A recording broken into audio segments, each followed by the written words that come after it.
very entertaining and informative set of talks so far. Yeah, so today, as Mark mentioned, I'll be sort of looking at updating a list of our prior emergent constraints that are related to surface albedo feedback. And so this is work done in collaboration with colleagues at LNL and University of Waterloo. And so just for a quick overview, I'll discuss some background and motivating material. And the results break down into sort of three different sections. The first, where we quantify the Northern Hemisphere surface albedo feedback in CMIP6. The second, we update the snow albedo feedback emergent constraint, which was shown in Hall and Q 2006. And then lastly, we update the sea ice albedo feedback emergent constraint, which was shown in Thackeray and Hall 2019. And so just for some background, first, we know that the loss of snow and ice reduces Earth's surface reflectivity, which impacts the climate through the surface albedo feedback, as shown in this schematic on the left for sea ice. And essentially this acts to enhance warming and promote additional melt, while the widespread presence of snow and ice across the Northern Hemisphere mid to high latitudes makes this a key driver of regional climate change. And so for the most part, GCMs can qualitatively capture these processes, but a common feature of past model generations has been substantial intermodel variability in the magnitude of these quantities. So this is one thing that contributes to making SAF an important source of uncertainty in certain regional projections of climate change. An example of this can be shown on the right here. Let's see if I can get my laser pointer. And so what we see here are different sources that contribute to variability in Arctic warming and projections of Arctic warming. And what we see is that albedo is a primary contributor, and it is also a large source of uncertainty across the CMIP5 ensemble. And so thankfully, going near the end, I don't really need to describe the schematic about why we're using emergent constraints. I'll just skip ahead to one aspect, a further benefit of the approach that we are trying to utilize at UCLA. So this is what we call targeted model development, where essentially because of the tight emergent relationship between the current and future climate metrics, we believe that taking steps to reduce intermodal variability in your x-axis coordinate or quantity should eventually be reflected in the y quantity. And so because some of these constraints have been around for a significant amount of time and we're not really seeing significant changes in intermodal variability, we need to look deeper into the actual causes for this. And so as I alluded to, prior research identified two separate emergent constraints tied to future surface albedo feedback. So one stemming from the loss of Northern Hemisphere snow cover, as shown on the left, and another from the loss of Arctic sea ice, as shown on the right. And so in both instances, the constraints are based on similarities between the sensitivity of albedo to seasonal cycle warming. So for example, on the left case, it would be the change in albedo from, say, February to June. And the sensitivity on the y-axis to future warming. So at some point in the 21st century, in this case, the end of 21st century. And in this case, we're looking at a near future scenario. And so these sensitivities are quantified as either the percent change per degree of regional or global warming, or also as a radiative feedback in the ice albedo feedback case. And so in both instances, the seasonal cycle metric can be derived by satellite retrievals of albedo and temperature reanalyses. So in all my plots here, the observational uncertainty will be shown by gray shading. However, there's a chance that the relationships that we found may be spurious or discovered through data mining. So it's important to show robust linkages through both theoretical work and also through additional analysis. So in the case of both of these constraints, we have done a series of studies on the background drivers of what is controlling spread in these metrics. So really, in this case, we're more interested in using CMIP6 for out-of-sample testing, which can provide some idea of robustness for the constraints. And it will also allow us to monitor collective model progress being made in the x-axis quantities for both constraints. And so there is also some greater interest in this now that we're beginning to see that several emergent constraints founded on CMIP5 have been shown to weaken substantially or become non-existent in CMIP6. Moreover, there's great interest in understanding how climate feedbacks in general have changed in CMIP6, given the tendency for higher equilibrium climate sensitivities within this ensemble. So this figure from Zelenka et al. 2020 just breaks down global mean feedbacks in CMIP5 shown in blue and CMIP6 models shown in orange, with the ensemble mean shown by the bolded circles. And so in this figure, we get an idea of how the global albedo feedback has changed. And so from this figure, you would just sort of think that there's not much change in the ensemble mean. There might be a slight change in spread, which is something that we're particularly interested in when it comes to emergent constraints. And so the one thing to note here is that both of the emergent constraints that we're looking at would only pertain to the northern hemisphere portion of this quantity. So we're not really looking at the southern hemisphere, which makes up about just under, let's say, about 35% of this total. And so one important methodological decision that we have to make is the choice of radiative kernel. So we use radiative kernel technique to translate these seasonal and future albedo sensitivities, so that percent change in albedo per degree of warming, to their top of atmosphere changes. And what we do in this study is we take a average of 5 different GCM derived kernels for albedo, in hopes that this produces a sort of best estimate of radiative sensitivity. And so this choice can have a strong impact on your magnitude for your albedo feedbacks, but it is less important for issues surrounding intermodel spread, because all models and all ensembles will be applied the same kernel average. And so this is more important for, say, relating, say, this study to previous work. And so we can sort of adjust the findings of, say, Chu and Hall previously to use this data. So first, for some results. So if we just want to plot the annual ensemble mean surface albedo feedback in CMIP6, this is sort of the map that we get. You can see sort of the areas of strongest surface albedo feedback on this time scale. The Tibetan Plateau, sort of Western US, Hudson Bay, and then into the Arctic. And so if we spatially average this data, we get a annual mean surface albedo feedback of about 0.66. I'm missing the uncertainty value, but it's 0.1, so plus or minus 0.1 watts per meter squared per degree of extratropical warming in this case. We're only looking at warming or the feedback relative to warming north of 30. And so if we equate this to a global feedback, as in Zelenka et al., this would be about 0.25 watts per meter squared per degree of global warming. And so essentially we can take this and say that the Northern Hemisphere contributes about 62% of the global albedo feedback in CMIP6.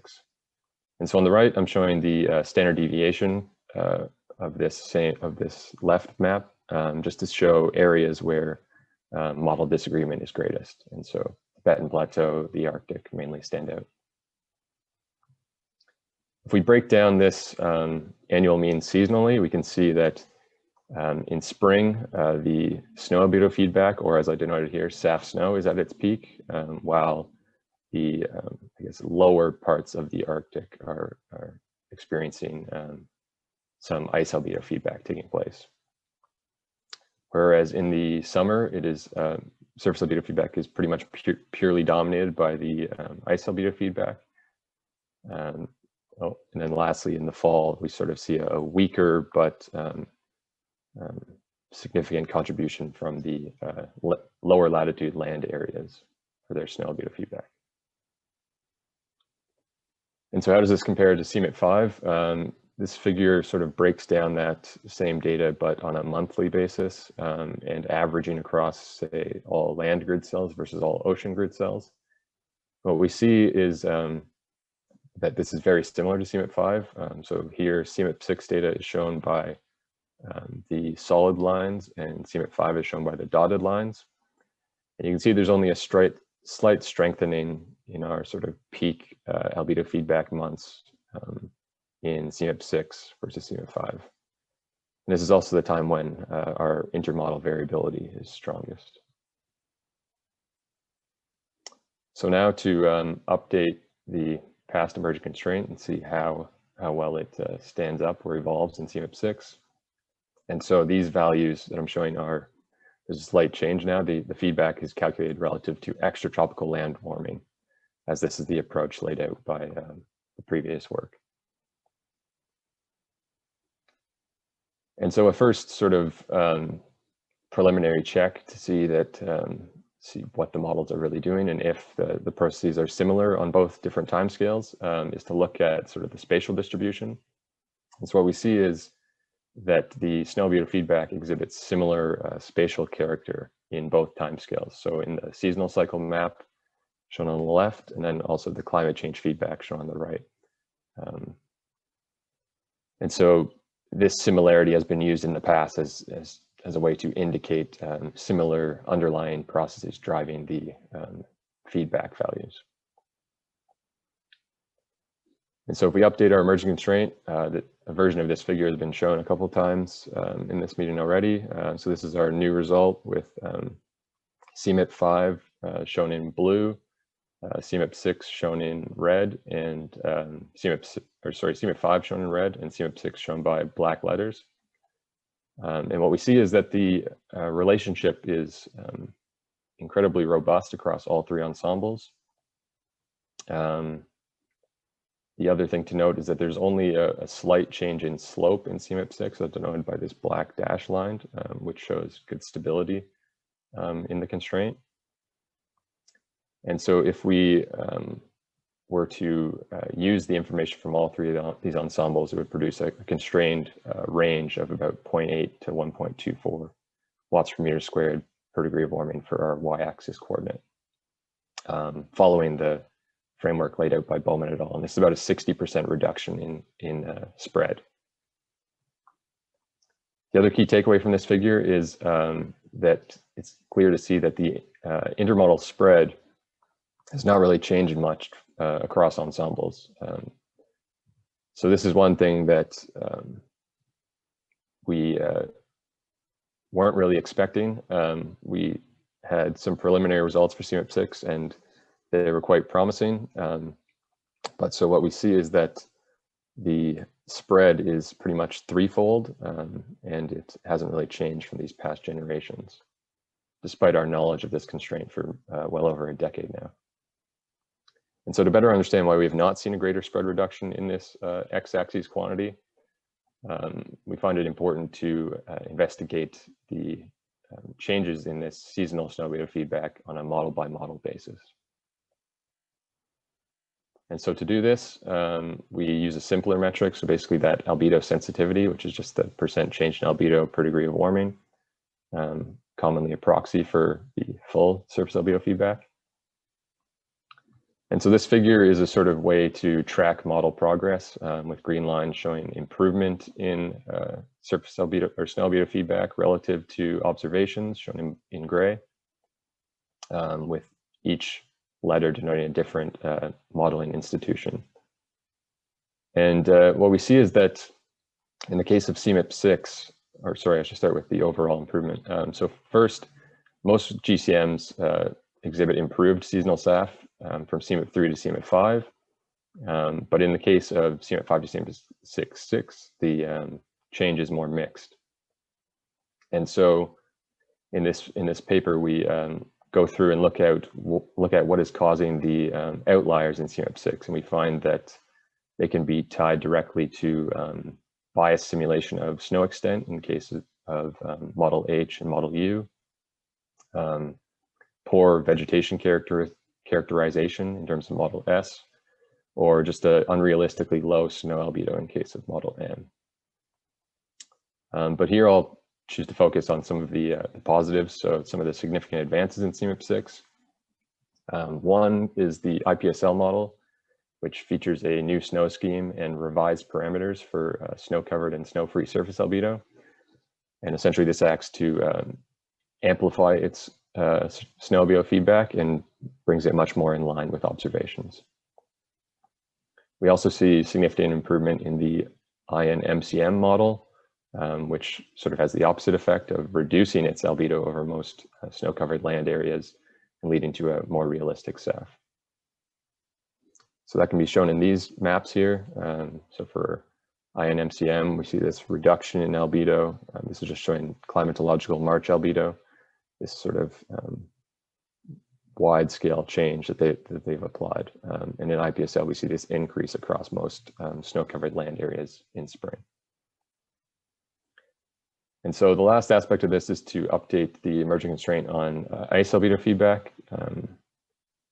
And so our previous work showed that this relationship could vary depending on how the climate change or y-axis component of the constraint was calculated. So that previous scatter plot would sort of fall here in a correlation matrix. And so we found that it varied depending on how far into the future we look to calculate this climate change feedback, with generally weaker values as you get further or later into the 21st century, essentially because a greater proportion of the ensemble becomes ice-free the further we get. The other important factor is to look at what months we average across when calculating this future change. And so essentially this just means that this plot is showing that a vast majority of the annual climate change feedback occurs during the summer months. And so to characterize the feedback, we can average across a different set of months to see how much of the actual feedback we're accounting for. And so if we average just across May and June, we find very high correlations. And as we sort of begin to incorporate months like August and September, this relationship weakens across all different timeframes. And so what this shows us is that future changes during the early summer showed greater resemblance to the seasonal cycle in CMIP5. And once again, we can sort of explain this by the appearance of more ice-free conditions in these later months, which no longer resembles what occurs in our current seasonal cycle. And so if we update this in CMIP6, what we see is the plot on the left. We see that the emergent constraint weakens slightly, while the intermodal spread in both the X and Y directions has grown. And so we can take this information and apply our same Bowman et al. Constraint on the Y-axis, and we see that just by the lower correlation values, we can tell that this constraint isn't as useful. It's only about a 30% reduction in the spread, but it gives us a 95% prediction interval between 3.8 and 8.2 watts per meter squared per degree of warming. That's 2 minutes, Chad. Thanks. And so what if we calculate the future feedback across the entire melt period instead of just that early summer period window? We actually see the opposite relationship or pattern, where in CMIP6, or the CMIP6 models exhibit a stronger correlation with the seasonal cycle than the CMIP5 models. And so to summarize this point, the seasonal surface albedo feedback or ice albedo feedback is now less predictive of the May-June climate change SAF, but more predictive of the entire melt season's climate change SAF. So why is this? To better understand this question, we looked at how various aspects of ice characteristics were changing in CMIP6. And the one thing that we stumbled upon was this apparent change in ice thickness in CMIP6. So this plot is just showing historical sea ice thickness, monthly means. In CMIP6 shown in green, CMIP5 shown in blue, and biomass observations shown in black. What we see is a general increase in ice thickness in this set of CMIP6 models across the Arctic. And so this is just another way to show this data, just breaking down into the historical bias. So I'm just plotting, say, the green line relative to the black line across all CMIP6 models here, rather than just the ensemble mean. And so this is sort of contributing to our belief that thicker ice and thus a more resilient ice pack is sort of changing the character of the emergent constraint or emergent relationship slightly. And so lastly, because this constraint was just published in 2019, it's not really that fair to sort of, or to expect much in terms of model development, just because it wasn't really known when the model development was taking place. We could show that same model progress plot, but for the ice albedo feedback. And in this case, we see a lot more green than red, which is good. And so just the summary on this plot, I won't go into too much detail, is just that most models do have improved ice albedo feedback in CMIP6,